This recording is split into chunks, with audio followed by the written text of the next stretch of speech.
sebetulnya saya ini kan orang yang tidak punya ilmu yang muluk-muluk.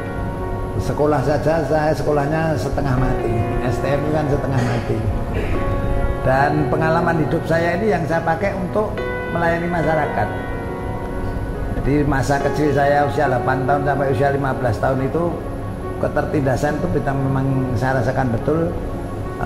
Ketika saya masih usia 8 tahun, orang tua ayah saya meninggal dunia, belum ada 7 hari saya sudah diusir dari Magersari sampai di Pucang Sawit, digusur. Bapak usia berapa? 8 tahun. Tahun 67 itu, tahun 66 ayah saya meninggal itu, saya usia 8 tahun. Setelah itu saya terdampar di Pucang Sawit. Pucang Sawit di pinggir Bengawan Solo, sebetulnya bukan di pinggir, namun karena ada perluasan Bengawan Solo akhirnya tergusur tanpa mendapatkan ganti rugi 1 sen pun. Setelah, sakit hati nggak Pak? Ya? Sakit hati nggak Pak? Ya kita nggak bisa berbuat banyak karena penguasa waktu itu. Kami pindah tempat, tergusur lagi untuk jalan kampung. Itulah yang menjadikan saya membuat sebuah komitmen. Kalau Tuhan mengizinkan, saya ingin menjadi pelayan masyarakat, entah jadi apapun. Itu sudah cita-cita dari kecil ya Pak? Sudah dari kecil, usia 15 tahun lah. Saya usia 20 tahun saya menjadi ketua RT, ketua RW, ketua LKMD. Dan saya ini berangkat dari 13 saudara. Dan saya nomor 12. Dan yang menghidupi seorang janda. Dan dari keluarga saya yang bisa sekolah SLTA itu hanya 4 orang.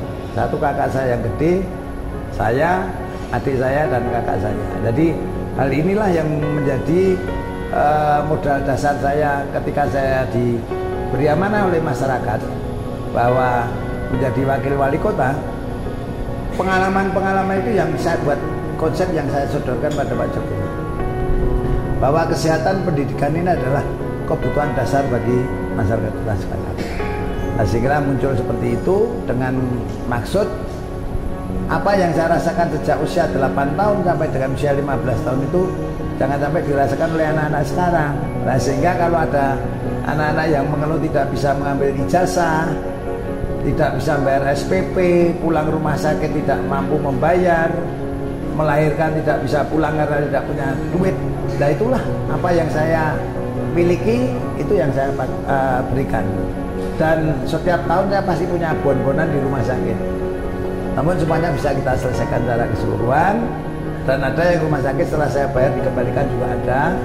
Namun intinya bahwa selama saya menjadi wali kota, harapan saya, keinginan saya, apa yang saya rasakan masa kecil tidak dirasakan oleh masyarakat sekarang. Baik, Pak Rudi, saya memulai data bahwa Bapak usia 15 tahun itu menemukan pasir. Ceritanya bagaimana?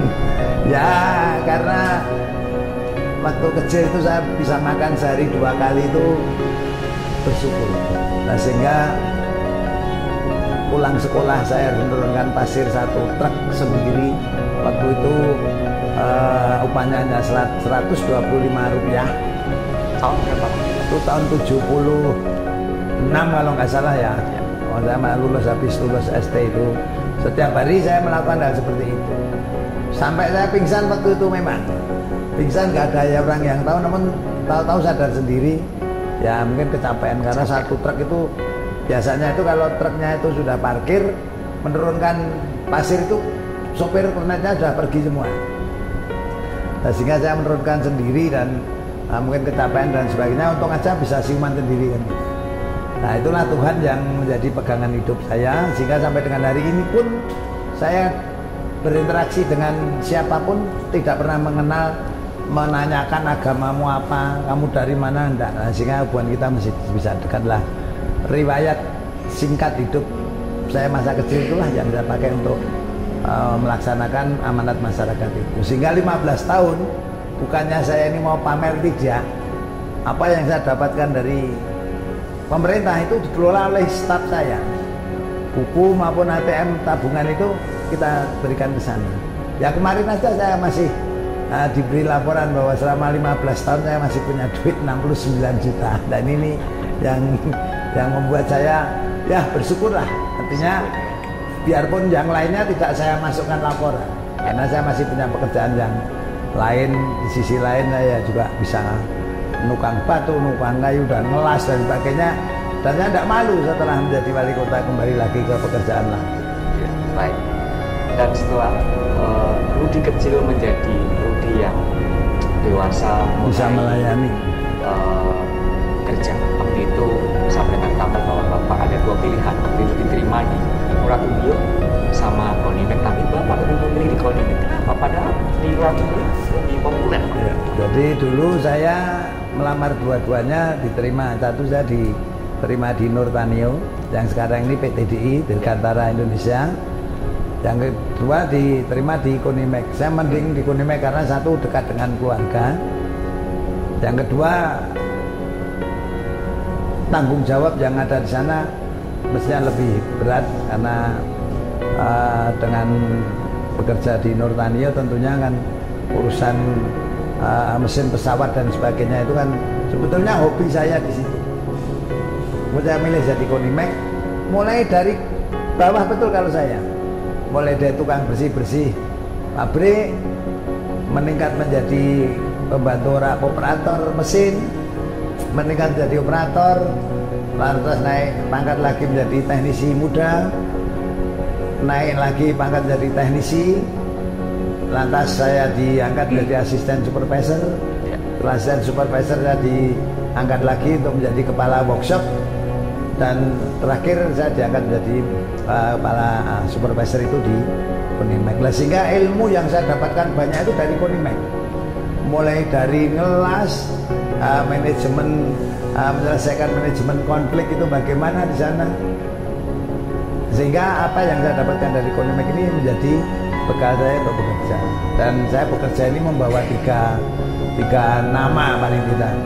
Nama baptis saya sendiri, yang kedua nama Konimek, dan yang ketiga nama ketua umum saya. Jangan sampai nanti wali kota ini buruh makanya nyolongan mamanya seperti itu. Makanya sampai hari ini saya tidak mau menerima setoran, tidak mau melakukan jual beli jabatan, apalagi membagi proyek. Tapi hal itu masih fitnah itu ada berdatangan terus. Namun masyarakatlah yang bisa menilai. Baik. Bapak, beberapa waktu yang lalu di Kota Solo ada sorotan nasional yaitu tentang intoleran. Bagaimana Bapak berkomunikasi dengan masyarakat yang beda agama ini, kemudian menyatukan kembali, dan Bapak sukses? Jadi kalau saya tadi kata kuncinya adalah komunikasi dan koordinasi. Jadi saya ini kan menjadi pembina Yayasan Gema Salam yang di situ ngurusi mantan-mantan napiter. Dan sekarang ini mau kita urus beneran dengan tambahan anggota yang baru supaya yayasan nanti tidak meminta uang ke sana kemari, namun bisa menghidupi organisasi itu sendiri. Dan yang kita bina itu benar-benar menjadi masyarakat yang mandiri. Nah, sehingga komunikasi yang kita lakukan adalah komunikasi langsung maupun tidak langsung itu yang kita lakukan. Yang kedua, saya mencari masalah di teman-teman itu. Apa toh sebetulnya? Pak, saya ini sebetulnya hanya kepingin satu kok. Saya bisa menghidupi keluarga, menggaji istri. Yang kedua bisa menyekolahkan anak. Kalau saya ada keluarga saya yang sakit, saya bisa berobat tanpa harus mengeluarkan uang banyak. Akhirnya inilah yang kita pakai. Satu, kita terbitkan BPMKS untuk anak-anak sekolah itu. Yang kedua, kita terbitkan PKMS, sekarang ganti KIS PBI.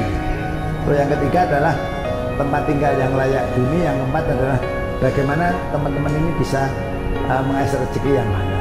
Nah, dari situlah komunikasi, ya perkara dalam hati kecilnya beliau masih seperti menganggap saya begini begitu, saya tidak pernah menyerah.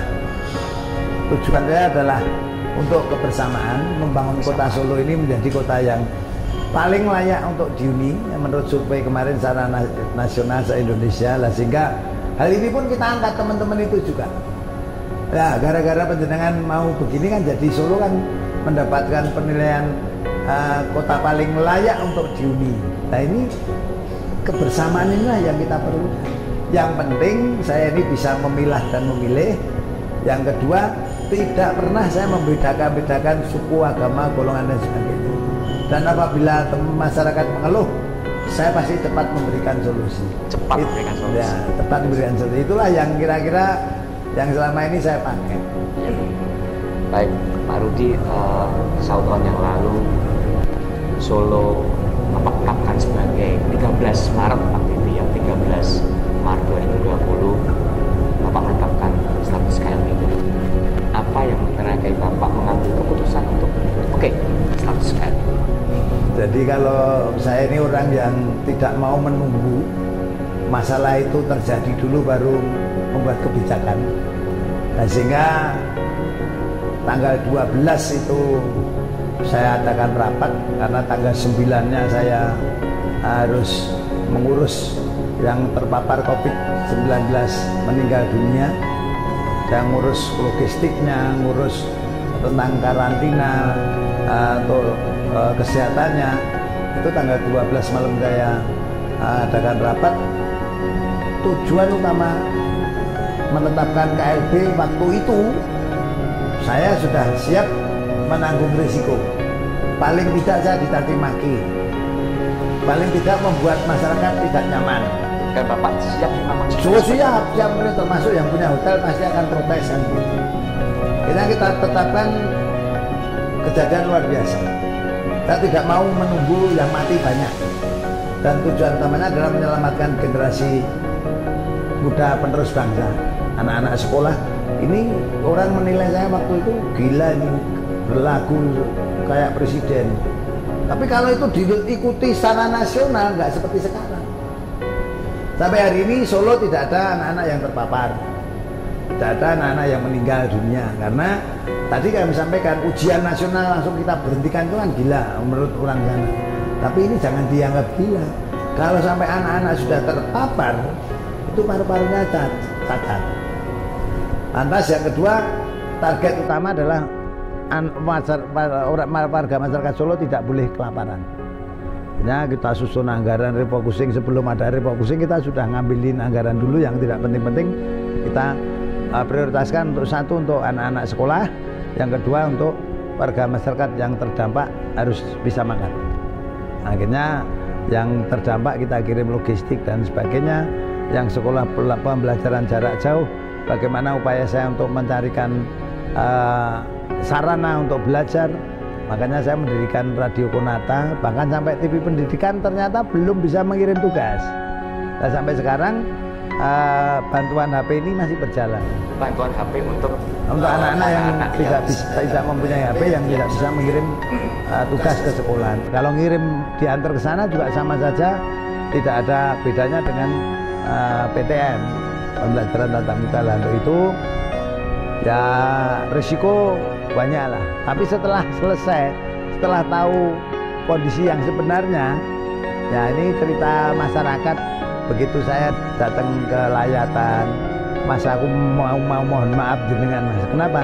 Kemarin saya mencaci maki meng-KLB-kan, ternyata ini adalah langkah yang paling tepat sebetulnya. Udahlah, tidak usah minta maaf dengan saya. Karena saya sudah siap kok untuk itu. Itu yang kami sampaikan lah, sehingga saya tidak mau kalau itu nanti akan terjadi di Solo, jangan sampai anak-anak Solo terpapar. Termasuk banjir. Banjir ya begitu, saya mengatasi banjir dengan merubah drainase, membuat sudetan dan sebagainya. Banyak masyarakat yang mencaci maki, kok apa ini Solo diobrak-abrik kayak begini dan sebagainya. Namun sekarang baru bisa menikmati. Oh itu pun juga tidak ada yang menyampaikan apresiasi. Saya tidak butuh itu kok, karena saya sudah menempatkan diri pemimpin melayani bagaikan akar. Dan seperti tadi Pak ya, lurus dalam pengabdian dan ikhlas dalam melayani. Artinya saya sudah pokoknya kacamata kuda gitu aja. Perkara anak masyarakat mau mencaci maki, mencemooh saya, ibaratnya saya kalau ngomong dengan teman-teman, hidup-hidup ngurangi dosa waktu saya nakal gitu. Baik, terima kasih. Bagi pemirsa, Kita akan rehat sejenak dan ikuti terus tayangan kami.